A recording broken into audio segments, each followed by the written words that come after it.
സാറേ, സാധാരണ ഇലക്ഷൻ വാർത്തകളിൽ ഇല്ലാത്ത ഒരു വാർത്ത ഇക്കുറി നമ്മുടെ ആദരണീയനായ പ്രധാനമന്ത്രി സൃഷ്ടിച്ചു. അദ്ദേഹം മറ്റു പലരും തെരഞ്ഞെടുപ്പ് പ്രചാരണത്തിൻ്റെ തിരക്ക് കഴിഞ്ഞിട്ട് പല വിദേശ രാജ്യങ്ങളിലേക്കും പറന്നപ്പോൾ അദ്ദേഹം ഇന്ത്യയുടെ തന്നെ ആത്മാവ് തേടി ഡൽഹിയിൽ നിന്ന് ഇന്ത്യയുടെ തെക്കേ അറ്റത്ത് വന്ന് സ്വാമി വിവേകാനന്ദൻ്റെ ഓർമ്മകളും ചൈതന്യവും ഉണരുന്ന ആ പാറയിൽ ധ്യാനമിരുന്ന് മടങ്ങിപ്പോകുമ്പോഴും അദ്ദേഹം ചരിത്രം കുറിച്ചു. ആ പത്രവാർത്തകൾ ശരിയാണെങ്കിൽ ആ വിമാനത്തിലിരുന്ന് നരേന്ദ്രമോദി സ്വന്തം കൈകൊണ്ട് ആ ധ്യാനത്തിൽ അദ്ദേഹത്തിൻ്റെ ഉള്ളിൽ ഉണർന്നു വന്ന മോഹങ്ങൾ, വിചാരങ്ങൾ, പദ്ധതികൾ, ഭാവന അതെല്ലാം കടലാസിൽ പകർത്തി പത്രങ്ങൾ കൊടുത്തു എന്നാണ് പറയുന്നത്. അദ്ദേഹം തന്നെ നേരിട്ട് എഴുതി എന്നാണ് പത്രങ്ങൾ പറയുന്നത്. സാധാരണ പ്രധാനമന്ത്രിമാർ അങ്ങനെ ചെയ്തു എന്ന് നമുക്ക് അവരുടെ കൃത്യാന്തര ബാഹുല്യങ്ങൾ കൊണ്ട് പലപ്പോഴും സംഭവിക്കാറുണ്ടാവില്ല. പക്ഷേ വാജ്പേയി ഒരിക്കൽ മുമ്പ് ചെയ്തിട്ടുണ്ട്. കുമരകത്ത് അദ്ദേഹം ഒരു വെക്കേഷൻ ന്യൂ ഇയറിന് മുമ്പ് വന്നു കഴിഞ്ഞപ്പോൾ കുമരകം മ്യൂസിങ്സ് എന്ന് പറഞ്ഞിട്ട് ചെയ്തിരുന്നു. ഓർമ്മകൾ മാത്രമല്ല, വാജ്പേയി അദ്ദേഹം ഹിംസെൽഫ് ഒരു കവിയൊക്കെ ആയിരുന്നല്ലോ. ഒരുപക്ഷെ നെഹ്റുവിന് ഒക്കെ നമ്മൾ സാധാരണ കൊടുക്കുന്ന ഒരു ക്രെഡിറ്റാണ് എഴുത്തുകാരനായ പ്രധാനമന്ത്രി എന്നൊക്കെ ഉള്ളത്. പക്ഷെ ഒടുവിലത്തെ പ്രധാനമന്ത്രിയും ആ വഴിയിൽ സഞ്ചരിക്കുന്നു. ആത്മീയമായൊരു വെളിച്ചം ആ ലേഖനങ്ങളിലുടനീളം പ്രസരിക്കുന്നുണ്ട്. ഇന്നത്തെ നമ്മുടെ ചർച്ച ഈ നരേന്ദ്രമോദിയുടെ വിവേകാനന്ദ പാറയിലെ ചിന്തകൾ വിമാനത്തിലിരുന്ന് എഴുതിയപ്പോൾ അദ്ദേഹം പരത്തിയ പ്രകാശം, അല്ലെങ്കിൽ അദ്ദേഹം പ്രസരിക്കുന്ന സന്ദേശം അതാവട്ടെ. സാർ, എങ്ങനെയാണ് മൊത്തത്തിൽ ആ ലേഖനത്തിൻ്റെ ഒരു ഉള്ളടക്കത്തെ കാണുന്നത്? ആ ലേഖനത്തിൽ വിവേകാനന്ദൻ നിറഞ്ഞു നിൽക്കുന്നുണ്ട്. അതാണ് ഒരു കാര്യം. അതായത് അദ്ദേഹം ജൂൺ 1 തീയതി മടങ്ങുമ്പോൾ 4:15-നും 7 മണിക്കും ഇടയ്ക്ക് ഫ്ലൈറ്റിലിരുന്ന് എഴുതി എന്ന് അദ്ദേഹം പറയുന്നുണ്ട്. ആ ലേഖനത്തിലെ ഓരോരോ ഖണ്ഡങ്ങൾ വരുമ്പോൾ സുഹൃത്തുക്കളെ ആവർത്തിച്ച് പറയുന്നുണ്ട്. ഫ്രണ്ട്സ് പറയുന്നുണ്ട്, ഇന്ത്യക്കാരായ സഹോദരങ്ങളെ എന്ന് പറയുന്നുണ്ട്. അതെ, അത് അദ്ദേഹം പറഞ്ഞു തുടങ്ങുമ്പോൾ അമൃതകാലമാണ് ഇത് എന്ന് പറയുന്നുണ്ട്. മീററ്റിലാണ് ഞാൻ ഈ തെരഞ്ഞെടുപ്പ് പ്രചാരണം തുടങ്ങിയത്.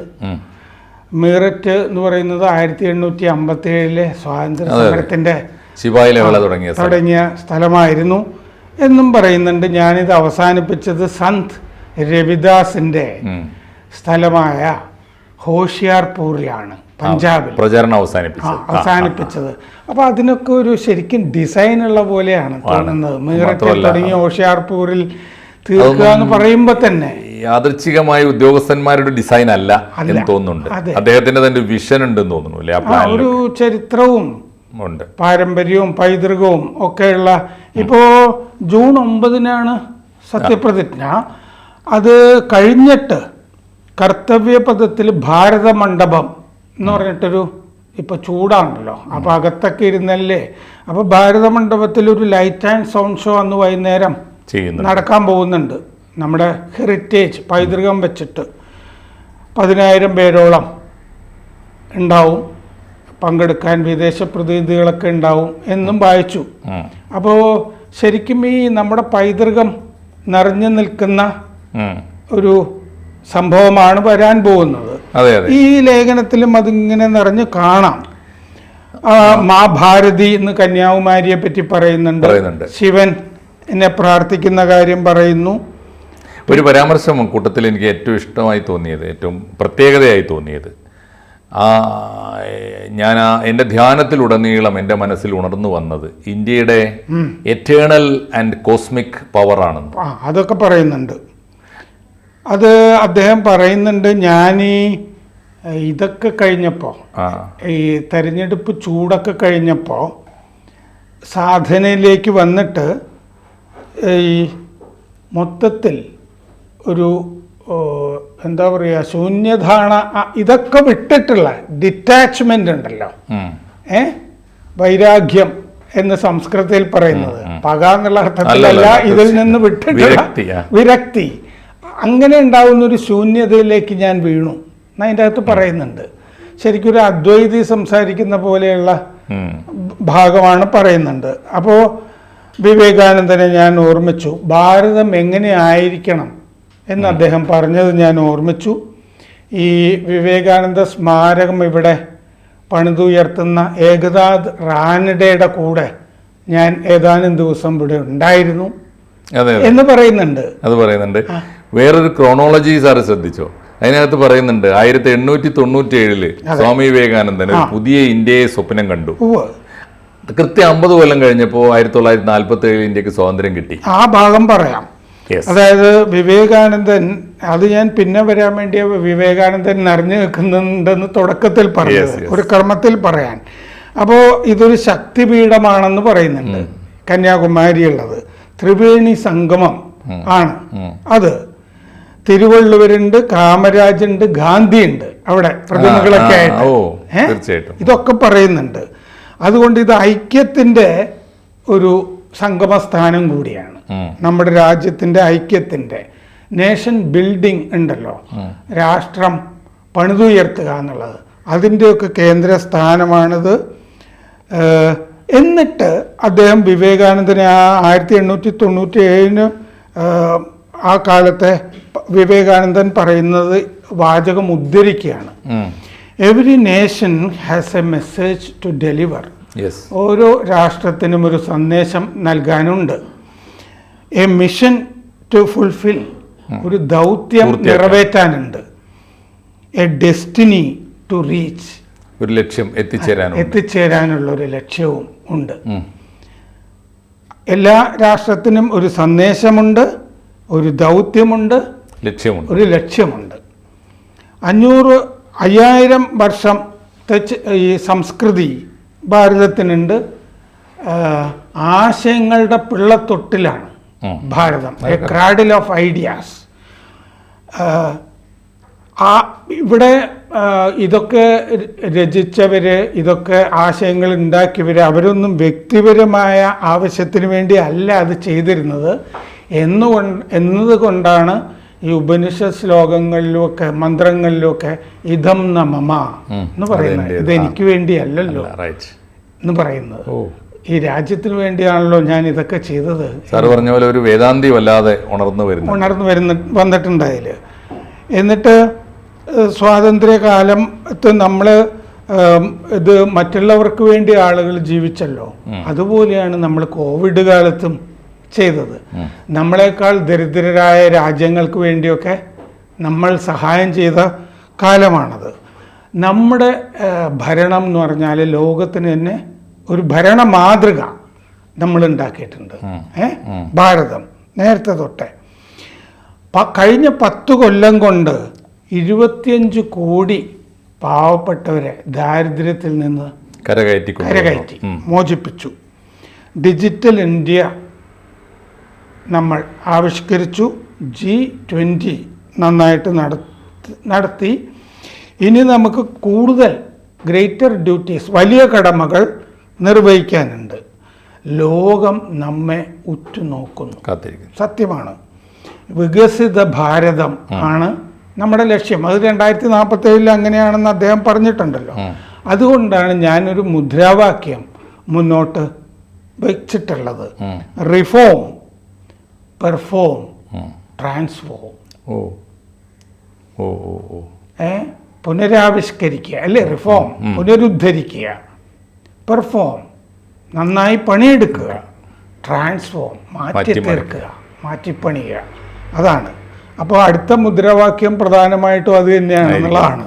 റിഫോം, പെർഫോം ആൻഡ് ട്രാൻസ്ഫോം എന്നുള്ളത്. അപ്പോൾ എന്നിട്ട് അദ്ദേഹം അത്ഭുതകരമായിട്ട് പറയുന്നത്, ഈ കപടമതേതരവാദികൾ ഈ മോദിയെയും പാർട്ടിയെയും പറ്റി, സംഘപരിവാരത്തിനെയൊക്കെ പറ്റി പറയുമല്ലോ, ഇവർ ചുമ്മാ ഈ പഴയതിൻ്റെ കൂടെ നടക്കുകയാണെന്ന്. അങ്ങനെയല്ല അദ്ദേഹം പറയുന്നത്. Redefine heritage in A modern വേ അതിൽ പറഞ്ഞിട്ടുണ്ട്. പൈതൃകത്തെ ആധുനിക കാലത്തിന് നിർവചിക്കുക, അതിനുവേണ്ടി ഉള്ള എന്തെങ്കിലും മാറ്റങ്ങൾ വേണമെന്നുണ്ടെങ്കിൽ അങ്ങനെ ചെയ്യുക എന്നുള്ളതാണ്. പൈതൃകത്തെ വിടരുത് എന്നുള്ളതാണ്. അതെ അതെ, തീർച്ചയായിട്ടും റീഡിഫൈൻ ചെയ്യാൻ പറ്റുമല്ലോ. അതെ, പറ്റുമല്ലോ, പുനർനിർവചിക്കാൻ പറ്റും, അത് ചെയ്യുക. പിന്നെ ഈ പല ആളുകളും ഈ എന്താ പറയുക, പഴയ ചിന്തകളുമായിട്ട് നടക്കുന്നുണ്ട്. ഔട്ട്ഡേറ്റഡ് തിങ്കിങ് എന്ന് പറയുന്നുണ്ട്. അതിനെ നമ്മൾ മാറ്റിക്കളയുക. പഴയ ചിന്തകളുമായിട്ട് free our society from professional pessimist. അത് ഈ തുക്കടെ ഗാങ്ങുകൾ എന്നൊക്കെ പറയുന്ന സാധനമൊക്കെ ഉണ്ടല്ലോ, എല്ലാം നാശത്തിലേക്കാണെന്നൊക്കെ പറയുന്നത് പ്രൊഫഷണൽ പെസിമിസ്റ്റുകൾ. ഈ കെജ്രിവാൾ പോലുള്ള ആളുകളെ പറ്റിയായിരിക്കണം, അല്ലെ, നിരാശാവാദികൾ. അവരിൽ നിന്ന് രാജ്യത്തിനെ സ്വതന്ത്രമാക്കേണ്ടതുണ്ട്. ഫ്രീഡം ഫ്രം നെഗറ്റിവിറ്റി എന്ന് പറഞ്ഞിട്ട് പോസിറ്റിവിറ്റിയുടെ ഒരു കാലമാണ് അമൃതകാലം എന്ന് പറയുന്നു. ഋണത്വത്തിൽ നിന്ന് ധനത്വത്തിലേക്ക് എന്ന് പറയണത് ഞങ്ങൾ ഈ സംസ്കൃതം കലർന്ന മലയാളത്തിൽ. എന്നിട്ട് അദ്ദേഹം വീണ്ടും വിവേകാനന്ദനെ ഉദ്ധരിച്ച് അവസാനിപ്പിക്കുകയാണ്. 1897 വിവേകാനന്ദൻ ഈ നമ്മളോട് പറഞ്ഞത് അടുത്ത 50 കൊല്ലം രാജ്യത്തിന് വേണ്ടി ജീവിക്കുക എന്നുള്ളതാണ്. 1897 പറഞ്ഞു അടുത്ത 50 കൊല്ലം രാജ്യത്തിന് വേണ്ടി ജീവിക്കുക. അദ്ദേഹം പറഞ്ഞ ആ 50ാമത്തെ കൊല്ലം 1947 നമുക്ക് സ്വാതന്ത്ര്യം കിട്ടി. ഇനി ഞാൻ സുഹൃത്തുക്കളെ നിങ്ങളോട് പറയാണ്, അടുത്ത 25 കൊല്ലം രാഷ്ട്രത്തിനായി ജീവിക്കുക. അദ്ദേഹം സ്വയം പ്രതിജ്ഞ എടുക്കുകയും മറ്റുള്ളവരുടെ ആഹ്വാനം ചെയ്യുകയും ചെയ്യുകയാണ്. അതെ, ഇതാണ് അദ്ദേഹം പറഞ്ഞിരിക്കുന്നത്. അതെ അതെ. ഈ പ്രസംഗത്തെ മൊത്തത്തിൽ നമ്മൾ എടുക്കുമ്പോൾ ഞാൻ സാങ്കേതികമായിട്ട് ഒരു സംശയം ചോദിക്കട്ടെ സാർ. അത് എൻ്റെ സാറിൻ്റെ ഒരു ഊഹം എങ്ങനെയാണെന്ന് എനിക്കറിയില്ല. ഇത് സിൻഡിക്കേറ്റ് ആർട്ടിക്കിൾ ആയിരിക്കാനാണ് സാധ്യത. പിന്നെ ഇദ്ദേഹത്തിന് ഇതിന്റെ ഈ ടെർമിനോളജി കണ്ടിട്ട് പ്രത്യേകിച്ച് സ്ലോഗൻസ് ഒക്കെ ഉണ്ടല്ലോ. ഞാൻ ഡൽഹിയിൽ ഇന്ത്യൻ എക്സ്പ്രസും ടൈംസ് ഓഫ് ഇന്ത്യയിലും വായിച്ചു. അതെ അതെ. അപ്പോൾ ഈ റിതമിക് ആയിട്ടുള്ള സ്ലോഗൻസ് ഒക്കെ നോക്കുമ്പോൾ സാധാരണഗതിയിൽ അദ്ദേഹം മനോഹരമായി ഹിന്ദി മുദ്രാവാക്യങ്ങൾ ഉയർത്തുന്ന ഒരാളാണ്. അപ്പോൾ ഇതിലെ മുദ്രാവാക്യങ്ങൾ ഇപ്പോൾ റിഫോം, പെർഫോം ആൻഡ് ട്രാൻസ്ഫോം എന്നൊക്കെ പറയുമ്പോൾ സമാനമായ ഹിന്ദി വാക്കുകളായിരിക്കും അദ്ദേഹം ഉപയോഗിച്ചിട്ടുണ്ടാവും. അതോ ഇത് ഇംഗ്ലീഷിൽ തന്നെ എഴുതപ്പെട്ട ആർട്ടിക്കിളാണ്? ഇംഗ്ലീഷിൽ എഴുതിയത് തന്നെയാണെന്നാണ് തോന്നുന്നത്. ആണ് സാധ്യത അല്ലേ? അത് അതിൻ്റെ മൊത്തം സ്ട്രക്ചറിൽ അത് സൂചിപ്പിക്കുന്നുണ്ട്.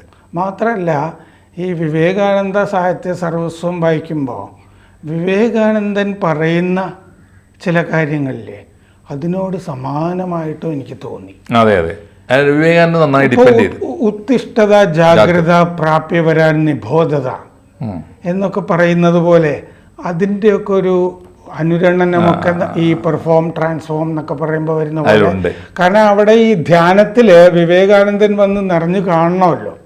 ധാരാളം വായിച്ചിട്ടും ഉണ്ടാവും മോദി, ഇതൊക്കെ വായിച്ച് കാണണമല്ലോ. അപ്പോൾ അങ്ങനെ രാജ്യത്തിന് വേണ്ടി ഒന്നാമത് വിവേകാനന്ദൻ ഈ അവിടെ ധ്യാനം ചെയ്ത അവസാന ദിവസമാണ് മോദി അവിടെ ധ്യാനത്തിന് പോകുന്നത്. അതേ ദിവസമാണ്. ആണോ? ആ, എന്നുവെച്ചാൽ കന്യാകുമാരിയിൽ വിവേകാനന്ദൻ ധ്യാനം ചെയ്തില്ലേ? അതെ അതെ, ആ ദിവസം ഡേറ്റ് അനുസരിച്ച് മോദി അവിടെ ധ്യാനം അവസാനിപ്പിക്കുന്ന ദിവസം, വിവേകാനന്ദൻ അവസാനിപ്പിച്ച ദിവസമാണ് മോദി അവിടെ റീക്രിയേറ്റ് ചെയ്യാണ് ശരിക്കും വിവേകാനന്ദന്റെ ഓർമ്മകൾ. അവിടുന്നാണ് അത്. ഷിക്കാഗോയ്ക്ക് പോകുന്നതിന് മുമ്പാണ് ആ ധ്യാനം. ഷിക്കാഗോയിലൊരു ക്രൈസ്തവ സമ്മേളനം, അതിന്റെ പ്രാധാന്യമൊക്കെ പറയാൻ വിളിച്ച യോഗത്തിൽ പോയിട്ടാണല്ലോ ഈ ഹിന്ദുത്വമല്ല, ഒരു വേൾഡ് റിലീജിയസ് അസംബ്ലി. അതെ അതെ അതെ. അപ്പോൾ അതില് പക്ഷെ ഹിന്ദു മതത്തെ പറ്റി സംസാരിക്കുന്നത് ഇദ്ദേഹമാണ്. അതെ, പക്ഷെ അതിന്റെ പിന്നാലെ ആയല്ലോ പിന്നീട് ഇന്ത്യയുടെ പിന്നാലെ, ഇന്ത്യൻ ആത്മീയതയുടെ പിന്നാലെ. അപ്പൊ ആ ഓർമ്മകളൊക്കെ ഉണർന്നു തന്നെയാണ് ആ ദിവസം തന്നെ തിരഞ്ഞെടുത്ത് കന്യാകുമാരിയിൽ പോകുന്നത്. തീർച്ചയായിട്ടും ആ പ്രസംഗം എനിക്ക് തോന്നുന്നു മൊത്തത്തിൽ ഇതിൻ്റെ ഒരു കണ്ടന്റ് ഒന്ന് മോദിജി ഇംഗ്ലീഷിൽ അതിമനോഹരമായിട്ട് എഴുതുന്നു എന്ന് വേണം ഇതിനകത്ത് നിന്ന് അനുമാനിക്കാൻ, ഒന്നാമത്തെ കാര്യം. രണ്ട്, അദ്ദേഹത്തെ പലപ്പോഴും നമ്മൾ ഈ ഇൻ്റലക്ച്വൽ ഡിസ്കോഴ്സിൽ തർക്കിക്കുന്നൊരു കാര്യമാണ് വിവേകാനന്ദനിൽ നിന്ന് ഹിന്ദുത്വയിലേക്കുള്ള ദൂരം. ഒരുപക്ഷെ വിവേകാനന്ദൻ്റെ ചിന്ത തന്നെയാണ് നരേന്ദ്രമോദിയുടെ ഹിന്ദുത്വം എന്ന് വളരെ മനോഹരമായി സമർത്ഥിക്കുന്ന ഒരു ആർട്ടിക്കിളാണിത്. പി പരമേശ്വരൻ വിവേകാനന്ദനും മാർസും എന്ന് പറഞ്ഞൊരു പുസ്തകം എഴുതിയിട്ടുണ്ട്. അതിലും എങ്ങനെയാണ് ഈ മാർക്സിസം അപ്രസക്തമാവുന്നത്, വിവേകാനന്ദൻ്റെ കാഴ്ചപ്പാടുകൾ എങ്ങനെ ശരിയാകുന്നത് എന്ന് സമർത്ഥിച്ചിട്ടുണ്ട്. അതിൽ എനിക്ക് നന്നായി തോന്നിയത് മാർക്സിസം നന്നായിട്ട് പഠിച്ചിട്ടാണ് അത് എഴുതിയിരിക്കുന്നത്. അല്ല, അങ്ങനെ എഴുതാൻ പറ്റുള്ളൂല്ലോ. അല്ല, പരമേശ്വർജി അത് പഠിക്കുമായിരുന്നല്ലോ. ഓക്കെ. വേറൊരു കാര്യം, നമ്മുടെ ആത്മീയത ഇപ്പൊ ഇന്ത്യയുടെ എറ്റേണൽ പവറിനെ, അതാണല്ലോ ഈ ഇതിന്റെ ഒരു ഗംഗാനന്ദയൊക്കെ പറഞ്ഞിരുന്ന സ്വാമി ഗംഗാനന്ദ, ശാശ്വത മൂല്യങ്ങൾ, ശാശ്വത മൂല്യങ്ങൾ, അനശ്വര ശക്തി, അങ്ങനെ ഒരു ഒരു ഒരു ശക്തിയെ പുതിയ കാലത്തിനും പുതിയ ഇന്ത്യക്കും ചേർന്ന മട്ടിൽ വിഭാവന ചെയ്യുന്ന ഒരു മനോഹരമായൊരു സ്ട്രക്ചർ ഉണ്ട് ആ ആർട്ടിക്കിളിന് മൊത്തത്തിലുടനീളം. അതെ, പല ഭാഗങ്ങളും പോയറ്റിക് ആണെന്ന് തോന്നുന്നു, കാവ്യാത്മകമാണ്. തീർച്ചയായിട്ടും. അപ്പോൾ തീർച്ചയായിട്ടും അദ്ദേഹത്തിന് എനിക്ക് തോന്നുന്നു പുതിയൊരു ടേം, നാളെ ഇലക്ഷൻ റിസൾട്ട് വരാനിരിക്കുന്നു, എക്സിറ്റ് പോളുകളൊക്കെ ഒരേ താളത്തിൽ നരേന്ദ്രമോദി വീണ്ടും അധികാരത്തിൽ വരുമെന്ന് പറയുന്നു. അദ്ദേഹത്തിന് അതുകൊണ്ട് തന്നെ ഒരു പുതിയ ഇന്ത്യക്ക് ആവശ്യമായ ഊർജം സംഭരിക്കാൻ ഈ ധ്യാനത്തിൽ നിന്ന് ഒരു ടേം അതിമനോഹരമായി അടുത്ത 25 വർഷം ഇന്ത്യക്ക് വേണ്ടി എടുക്കുക. അദ്ദേഹം ഇതുപോലെ ഓരോ സത്യപ്രതിജ്ഞയ്ക്ക് മുമ്പും ഇങ്ങനെ ധ്യാനം നടത്തിയിട്ടുണ്ട്. കഴിഞ്ഞ തവണ കേദാർനാഥിലെ ഗുഹയിലായിരുന്നു ധ്യാനം, കഴിഞ്ഞ തവണത്തെ തെരഞ്ഞെടുപ്പ് പ്രചാരണത്തിന് ശേഷം. എന്നിട്ട് ഊർജം സംഭരിച്ചിട്ട് ഒരു ദിവസം പോലും അവധിയെടുക്കാതെ ഇങ്ങനെ ജോലി ചെയ്തുകൊണ്ടിരിക്കുകയാണ്. എന്നുവെച്ചാൽ ഇന്ത്യക്കാരൻ്റെ ഊർജം ഭാരതീയമായൊരു സങ്കല്പം അനുസരിച്ച് നമ്മൾ ലോകരാജ്യങ്ങൾ തേടിയല്ല അലയേണ്ടത്, അത് നമ്മുടെ തന്നെ ഉള്ളിലുണ്ടെന്നും ഇന്ത്യ തന്നെ നമുക്കത് ഒരുക്കി വെച്ചിട്ടുണ്ട് എന്നുമാണ് ഇതിൻ്റെ ഒരു സന്ദേശം, അല്ലേ? നമ്മുടെ ആന്തരിക ശക്തി തീർച്ചയായിട്ടും വിളിച്ചോതുന്ന ഒരു പ്രബന്ധമാണിത്. മനോഹരമായ കാവ്യാത്മകമായ ഒരു പ്രബന്ധം കൂടി, ഒരു ലേഖനം കൂടി ഏത് ഇന്ത്യക്കാരനും ഒരു മാത്രമല്ല, സത്യത്തിൽ നമ്മളത് നോക്കുമ്പോൾ വിവേകാനന്ദനും യുവാക്കളോടാണല്ലോ ഈ ആഹ്വാനം ചെയ്യുക. 50 വർഷം അധ്വാനിക്കുക എന്ന് പറയുമ്പോൾ ഇത് 25 വർഷം എന്ന് അദ്ദേഹം പറയുന്നത് യുവാക്കളോടും കൂടി ആയിരിക്കണമല്ലോ. കാരണം എന്താണെന്ന് വെച്ചാൽ ആ 25 എന്നുള്ളത് പ്രാധാന്യമുള്ളതാകുന്നത് എങ്ങനെയാണെന്ന് വെച്ചാൽ അടുത്ത 100 ദിവസത്തേക്കുള്ള സത്യപ്രതിജ്ഞ 9-ാം തീയതി, അതിന് കഴിഞ്ഞ് 100 ദിവസത്തേക്കുള്ള അജണ്ട റെഡിയാണ്. അത് ഉദ്യോഗസ്ഥരോട് സംസാരിക്കുമ്പോൾ അതല്ല 125 ദിവസത്തേക്കാണ് അദ്ദേഹം പറഞ്ഞതായിട്ട് ഞാൻ വായിച്ചു. ശരി, ആ 25 എന്ന് പറയുന്നത് യുവാക്കളുടെ കാര്യങ്ങളാണ് എന്ന് അതിൻ്റെ കൂടെ ഉദ്യോഗസ്ഥരോട് അദ്ദേഹം പറയുന്നുണ്ട്. അപ്പോൾ 100 ദിവസത്തേക്കല്ല, 25 ദിവസം, ആ 25 ഒരു പ്രാധാന്യം. അപ്പോൾ ആ 25 എന്ന് പറയുന്നത് യുവാക്കളോടുള്ള ആഹ്വാനമാണ്. എന്ന് വെച്ചാൽ അദ്ദേഹത്തിൻ്റെ ഈ പദ്ധതികൾ തയ്യാറാക്കാൻ വേണ്ടിയിരിക്കുന്ന ആദ്യത്തെ ഇരുത്തം 100 ദിവസം രാജ്യത്തിന് വേണ്ടിയും അതിൽ 25 ദിവസം അഡീഷണൽ ആയിട്ട് കൂടുതലായിട്ട് യുവാക്കളുടെ കാര്യങ്ങൾക്ക് ആലോചിക്കാനും, ആ 25 ദിവസം അദ്ദേഹം പദ്ധതികൾ തയ്യാറാക്കുന്നത് അടുത്ത 25 കൊല്ലം ഇന്ത്യൻ യുവത്വം രാജ്യത്തിന് വേണ്ടി അടുത്ത 25 കൊല്ലം സമർപ്പിക്കേണ്ടിയിരിക്കുന്നതിൻ്റെ പദ്ധതികളും ആലോചനകളും ആയിരിക്കണം. ഒരു പക്ഷേ എന്തായാലും ഏറ്റവും ചുരുങ്ങിയത് 25 കൊല്ലം ഇന്ത്യയെ നയിക്കാനുള്ള ഊർജവും ആശയങ്ങളുമാണ് വിവേകാനന്ദ പാറയിൽ നിന്ന് നമ്മുടെ പ്രധാനമന്ത്രി നേടിയെടുത്തത് എന്ന് അദ്ദേഹത്തിൻ്റെ ലേഖനം തെളിയിക്കുന്നു. ബാക്കി അതിൻ്റെ റിസൾട്ട് അദ്ദേഹത്തിൻ്റെ കർമ്മത്തിൽ തെളിയാനിരിക്കുന്നത് രാജ്യം കാണാനിരിക്കുന്നു. അദ്ദേഹത്തിന് തീർച്ചയായിട്ടും എല്ലാ ആശംസകളും നേർന്നുകൊണ്ട് നമുക്ക് ഈ ചർച്ച, ഈ തുടക്കം ഇവിടെ അവസാനിപ്പിക്കാം. കൂടുതൽ വാർത്തകളും വിശേഷങ്ങളും നിങ്ങളിലേക്ക് എത്താൻ ABC മലയാളം സബ്സ്ക്രൈബ് ചെയ്യുക, ബെൽ ബട്ടണും അമർത്തുക.